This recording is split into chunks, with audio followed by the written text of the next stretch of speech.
नमस्कार। आपको हड़प्पा सभ्यता के बारे में पढ़ाया था आर्मिक नगर के माध्यम से। आज उसकी साइट है आपका धोलावीरा और राखीगढ़ी, उसको डिस्कस करते हैं। पहले धोलावीरा को, उसके बाद हम राखीगढ़ी को देखेंगे। धोलावीरा को डिस्कस करते हैं तो उससे पहले आप एक चीज़ समझ लीजिए। हम कहते हैं कि इतिहास से हम बहुत कुछ सीखते हैं। बिल्कुल सही बात है, इतिहास से हम सीखते हैं। क्या सीख मिलती है कि जो धोलावीरा में तकनीक अपनाई गई थी, किस चीज़ को लेकर के तकनीक अपनाई गई थी? सुनामी को लेकर के। आपको पढ़ाया जरूर जाता है किताबों में, सुनामी का वर्णन नहीं मिलता, और ना ही आपको जो साधारण टीचर पढ़ाते हैं उनको आइडिया भी नहीं होता कि हड़प्पा सभ्यता सुनामी से अवगत थी। मेरे ख्याल से तो ऐसा नहीं पढ़ाया गया आप लोगों को। तो आप एकदम नई चीज़ है जहाँ तक मैं समझता हूँ, जो मैंने कोशिश की है आप लोगों के लिए कि उसको ढूंढ के लाया जाए। हड़प्पा सभ्यता में सुनामी। तो सुनामी जो है आपका सबको पता है कि होता क्या है, बट हम उससे पहले आपको बताएंगे कि सुनामी का जो एरिया था वो धोलावीरा के आसपास था। तो पहले आप जो है लोकेशन देखिए धोलावीरा की, वो है कहाँ पे? मतलब धोलावीरा ये गुजरात में, इधर आपका जो है समुद्री भाग है और ये धोलावीरा है। तो धोलावीरा गुजरात में बड़ा स्थल है और सुनामी से अवेयर है। तो आज हम देखेंगे कि सुनामी होती क्या है। ऊंची ऊंची लहरें, तट की तरफ आपका ये तटीय भाग है, आपका ये लहरें हैं, ऊंची ऊंची लहरें हैं जो तट की तरफ आती हैं और आपका जो मिलता है उसका सर्वनाश कर देती हैं। चाहे वो बिल्डिंग हो, चाहे वो रोड हो, चाहे आपका गाड़ियाँ हो, चाहे वो आपका मानव हो, उसको अपने साथ बहा ले जाती हैं। इनका ओरिजिन कैसे होता है कि समुद्र के अंदर जो तूफान आता है प्लेट विवर्तन के कारण, तो जब वो तूफान आता है तो बहुत तेज गति से आपका लहरों का निर्माण होता है, और जब बहुत तेज गति से लहरों का निर्माण होता है तो पानी तट की तरफ बहुत तेजी से बढ़ता है, स्पीड से मतलब। और जब वो स्पीड से बढ़ता है तो धीरे धीरे आपका वो गति कम हो जाती है, बट लहरें आपका ऊंची उठना स्टार्ट हो जाती हैं। इसलिए तटों के आसपास ऊंची ऊंची इमारतें भी जो हैं आपका इन लहरों के प्रभाव में ध्वस्त हो जाती हैं। तटीय क्षेत्रों का जो आधारभूत ढांचा है वो ध्वस्त हो जाता है साल दर साल। इसलिए तटीय क्षेत्रों में जो आपका लागत है वो लगातार आपका आती रहती है। लगातार मानव की जो आपका हानि है, जन धन की जो हानि है वो होती रहती है। अब हम देख रहे हैं उसको हड़प्पा सभ्यता के माध्यम से। तो हड़प्पा सभ्यता और सुनामी, जैसा कि टॉपिक का नाम है, और आपको जो है सुनामी जापानी भाषा का वर्ड है, टी से स्टार्ट होता, TSUNAMI। सुनामी यानी कि तट की तरफ आती समुद्र की लहरें, मतलब सुनामी जापानी वर्ड है। अब आपको पूछेंगे कि भी आपको कैसे पता कि तटीय क्षेत्रों में जो सुनामी आती थी हड़प्पा में, तो उसका प्रमाण मैंने आपके लिए पहले ही रखा है। प्रमाण क्या है देखिए इसको। ये एक रिसर्च पेपर है जो जेस्टोर जर्नल, आपका बहुत ही रिनोन्ड जर्नल है, उसके ऊपर ये मिला है। Ancient Indians means Harappan settlement were aware of tsunami storm protection measures, a new interpretation of thick walls at Dholavira, Gujarat, India. तो क्लियर है कि आपको national institute of oceanography, Donapaula, Goa, ये यहाँ से रिसर्च हुआ है। आपका national institute of oceanography Goa में है, डोनापोला गोवा में एक जगह है। तो ये यहाँ से रिसर्च पेपर आपका पब्लिश हुआ है, और उसी को मैंने ढूंढा है कि कैसे सुनामी आपका धोलावीरा में आती थी और क्या वो मेजर थे, क्या वो प्रोटेक्शन थे जिनके द्वारा आपका वो अपने बचाव करते थे। तो अब थोड़ा सा हम जो है पहले इसके मेन पॉइंट है वो डिस्कस करेंगे, परंतु उससे पहले आप धोलावीरा में क्या क्या मिला है वो जरूर जान लें। मतलब सबसे पहले धोलावीरा की लोकेशन देखिए, रन ऑफ कच्छ है, कच्छ का रन है, और यहाँ पर आपका धोलावीरा है, ये आपका रेड सर्कल में, यानी कि यहाँ पर आपका धोलावीरा दिखाया गया है। और ये खादिर बेट, खादिर या कादिर बेट एक आपका आइलैंड है, द्वीप है, उस पर ये आपका सिचुएटेड है, एस्टेब्लिश्ड है। ये देखिए गुजरात है, ये गल्फ ऑफ कच्छ है और रन ऑफ कच्छ है। कच्छ का जो रन है यहाँ पर ये खादिर बेट है, खादिर बेट में ये आपका एस्टेब्लिश है। ये तट बहुत दूर है नहीं यहाँ से, रन ऑफ कच्छ से, ठीक। इस क्षेत्र में जो चक्रवात है, सुनामी है, वो आती रहती हैं। तो अब चक्रवात या सुनामी आएगी तो इन तटीय क्षेत्रों की रक्षा कैसे की जाएगी, तो इसी संदर्भ में आपको मैं बताऊंगा। बट उससे पहले आपको थोड़ा सा जो है जानना होगा कि धोलावीरा में क्या क्या मिला है, कहाँ है, क्यों फेमस है। ये लेआउट है धोलावीरा का, ये रिवर है, ये जहाँ से बह रही है।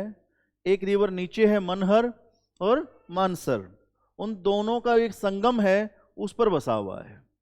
तो दो रिवर हैं ये, मनहर और मानसर, उनके लेआउट आपको दिखाया गया है। नीचे मनहर, ऊपर मानसर। तो मानसर और मनहर रिवर के संगम पर, उस पर बसा हुआ है। क्लियर हुआ। और दूसरी बात, इसमें एक सबसे इंपॉर्टेंट चीज क्या है, ये मिडिल टाउन है, मध्यमा नगर।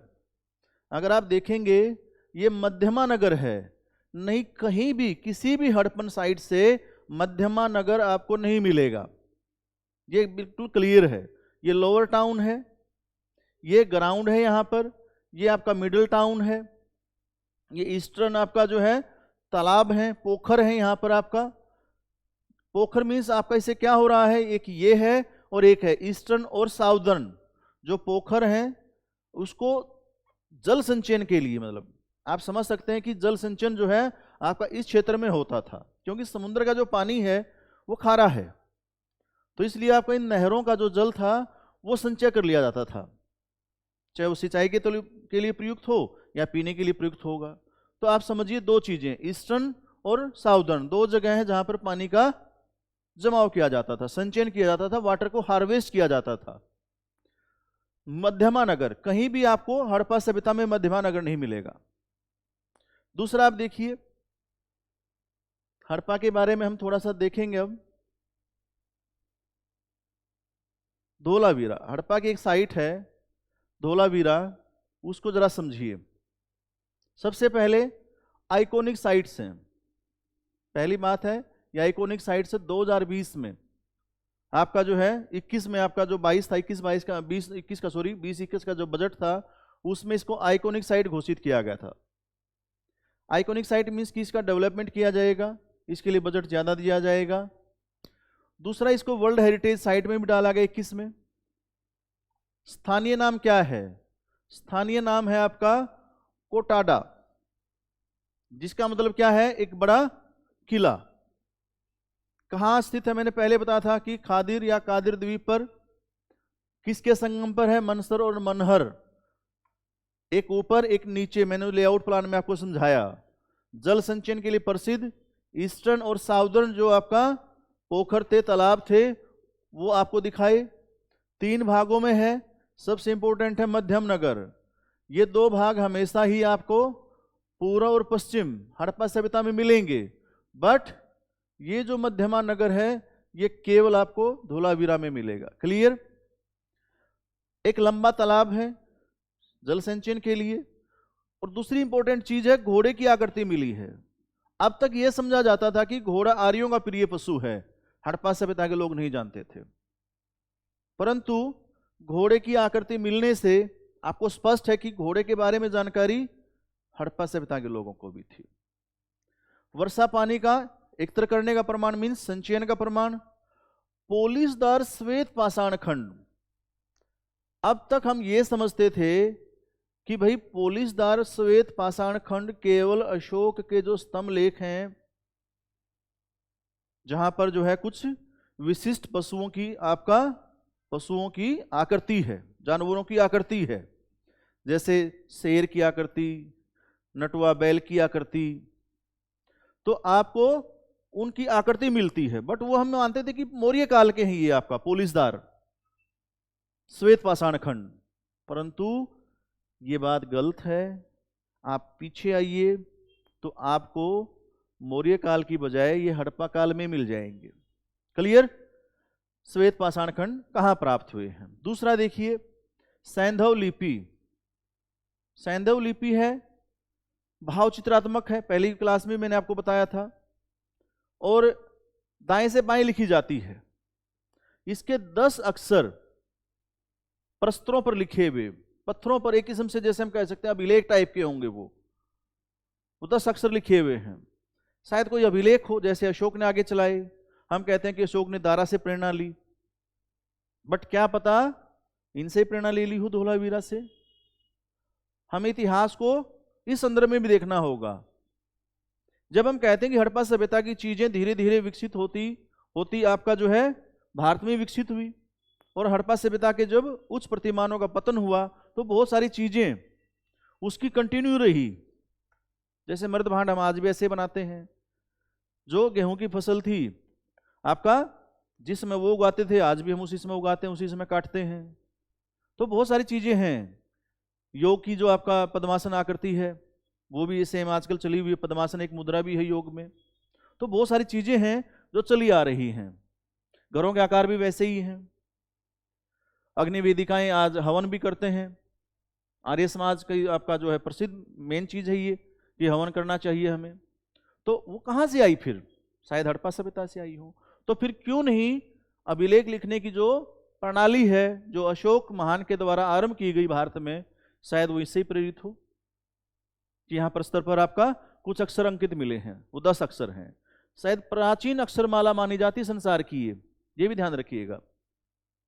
धोलावीरा के चारों ओर की मजबूत किलाबंदी, उसके गढ़ क्षेत्र में पाए जाने वाले प्रस्तरीय स्तंभ अपनी भव्यता के कारण प्रसिद्ध हैं। धोलावीरा के चारों ओर क्या किया गया था? पत्थर लगाए गए थे बड़े बड़े। शायद आपका ऐसा नगर हो जहां व्यापार ज्यादा होता हो, समुद्र के किनारे है, और आप लोगों को पता है कि हड़प्पा सभ्यता व्यापारिक सभ्यता थी, व्यापार पर टिकी हुई थी, और व्यापार में जल थल दोनों थे, परंतु जल को ज्यादा महत्ता दी जाती थी। तो जल को महत्ता दी जा रही है तो इसका सिंपल सा अर्थ है कि धोलावीरा कोई अमीरों का एक नगर रहा होगा जहां ज्यादा व्यापारी होंगे समुद्री तट पर। इसके कारण क्या था? इसकी किलाबंदी बड़े बड़े पत्थरों से की गई है, जिसमें बलुआ पत्थर का भरपूर प्रयोग हुआ है। दूसरा जो है आपका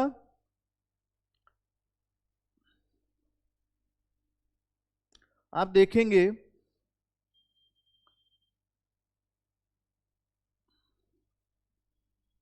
धोलावीरा का जो एक्रोपोलिस है, अभी मैंने आपको बताया था कि श्वेत पाषाण खंड मिले हैं, वो भी पोलिसदार। तो धोलावीरा का जो एक्रोपोलिस है ये पूर्वी द्वार से पोलिश किए गए स्तंभ के टुकड़े मिले हैं। एक्रोपोलिस से उसके पूर्वी द्वार से। अभी मैंने बताया था कि श्वेत पाषाण खंड पोलिसदार वो कहां से मिले हैं? धोलावीरा के एक्रोपोलिस से, और वो भी किस भाग से? पूर्वी भाग से। अभी एक्रोपोलिस क्या होता है? A fortified part of an ancient Greek city usually built on a hill. एक हिल पर आपका एक किला टाइप में बना दिया जाता था। दुर्गीकृत, पहाड़ी पर भी है और आपका चारों ओर से अभेद भी है। तो या तो वो किसी शासक का स्थान रहा होगा या वो सेना के संदर्भ में महत्वपूर्ण रहा होगा। अब इसी तरह से हम ये कह सकते हैं कि भाई धोलावीरा में भी या तो व्यापारियों की दृष्टि से वो मजबूत रहा होगा या सेना के हिसाब से मजबूत रहा होगा। A part that is protected against attack, इसलिए लगाए जाते हैं, इसलिए दुर्गीकृत किया जाता है ताकि आक्रमण ना हो। अब यहां पर किसका आक्रमण हो सकता है धोलावीरा में? कि हमने चारों ओर से बड़े बड़े पत्थर गाड़ लिए, तो यहां पहले आक्रमण की और मेन जो सबसे ज्यादा पॉसिबिलिटी है समुद्र के नजदीक है। तो यहां पर जो पायरेट्स होते हैं, क्या? समुद्री लुटेरे। जैसे एक मूवी भी आई थी कैरेबियन ऑफ द पायरेट सी। तो जो समुद्री लुटेरे होते हैं उनसे बचाव के लिए इनका प्रयोग किया गया होगा। और चूंकि मैं पहले ही कह चुका हूं कि यह समुद्री तटीय क्षेत्र के नजदीक था, तो यहां पर क्या हो रहा था? व्यापार। और इसी के कारण यह धनी क्षेत्र रहा होगा, धनी नगर रहा होगा व्यापारिक होने के कारण। इसलिए इसके चारों ओर पायरेट से रक्षा के लिए इनका प्रयोग हमें नजर आता है। क्लियर हुआ कि क्यों इसका प्रयोग किया जा रहा है। अब मेरी बात थी आपको कि हड़प्पा सभ्यता का जो नगर है, जो धोलावीरा है, अभी मैंने आपको बताया कि इसके चारों ओर क्या थे?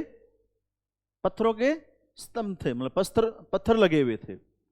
अब ये जो क्षेत्र है, इसके चारों ओर आपने पत्थर लगा दिए सुरक्षा के लिए।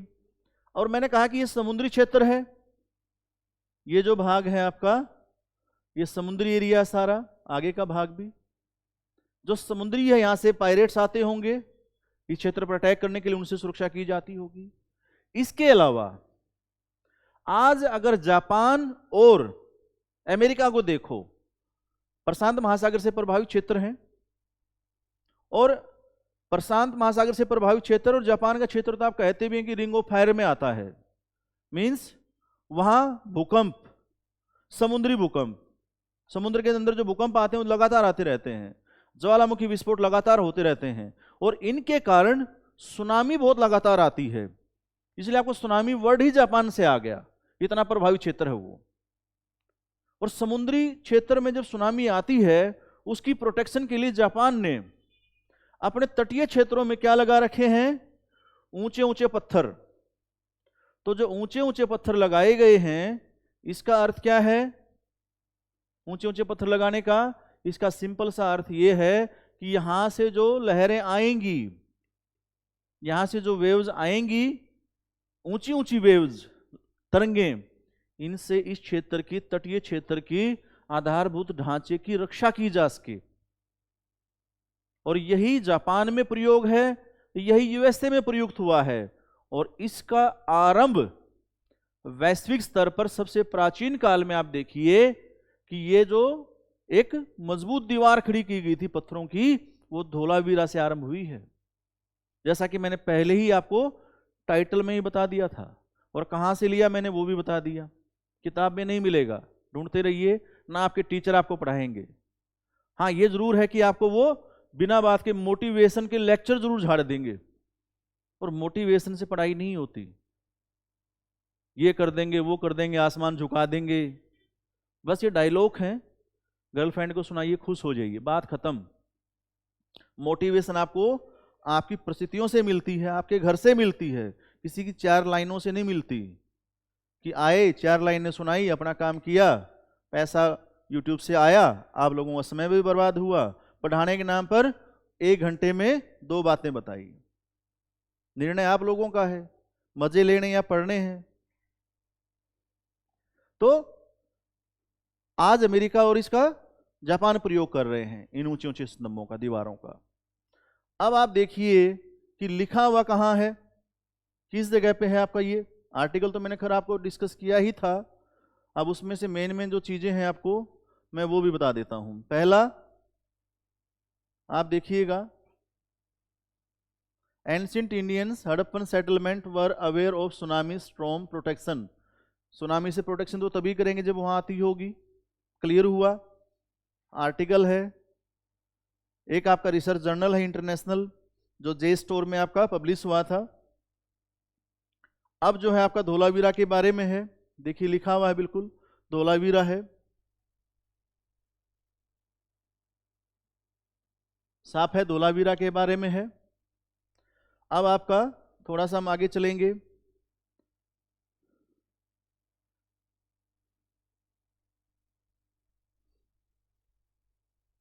कि the fertile style of Harappan architecture is evident at a few other sites such as Kalibangan, Banawali, Rakhigarhi, Harappa and Lothal 5 to 9। इसकी आपका उसकी स्टाइल की बातचीत की गई है। धोलावीरा कहाँ था आपका? बैंक ऑफ समाल चैनल्स, क्या नाम था उसका? मानसर और मनहर। एक आपका जो है ऊपर के भाग में उत्तर और एक दक्षिण के भाग में, तो ये 2 आपका नदियां थी जिनके आपका संगम पर बसा हुआ था। और आपको पता है कि यहाँ लगातार the construction of dams on other bigger channel would have been, यानी कि डैम बनाए गए थे। डैम का उद्देश्य क्या था? जल संचयन, सिंपल सी बात है। स्टोरेज टैंक, उसका उद्देश्य क्या था? सिंपल सा है आपका कि जल संचयन। तो जल संचयन को मैंने आपको शुरू में ही बताया था कि भाई यहां पे आपका इसका जल संचयन हो रहा है। अब इसका जो फोर्टिफिकेशन हुआ था उसका रीजन क्या हो सकता है? सिंपल सा है, मिलिट्री डिफेंस के लिए हो सकता है। ठीक है, बड़ी बड़ी जो वॉल्स हैं आपका वो बनाई गई हैं। शायद उन वॉल की प्रेरणा लेकर के इन फ्यूचर जो है चाइना में भी दीवार बनी हो, और इसी की जो प्रेरणा लेकर के आपका देखिए लिखा है कि ग्रेट वॉल ऑफ चाइना, यहीं से शायद प्रेरणा ली गई होगी, मे बी, क्योंकि लिपि नहीं पड़ी गई है इसलिए हम कह रहे हैं मे बी, मतलब।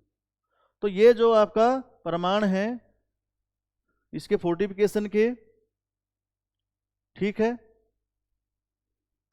अब आपका ये जो सुनामी प्रोन एरिया है, मकरान तट कहाँ है? पाकिस्तान में। और पाकिस्तान बहुत दूर है नहीं, आपका सिंध की तरफ मकरान है। और सिंध का जो भाग है आपका, अगर मैं आपको दिखाऊं तो क्लियर हो जाएगा कि सिंध कहाँ है। इसका जो मैप है उसमें आपको क्लियर होगा। ऊपर का जो भाग है ये गुजरात से ऊपर का भाग, ये मकरान का तट है उधर ऊपर सिंध की तरफ।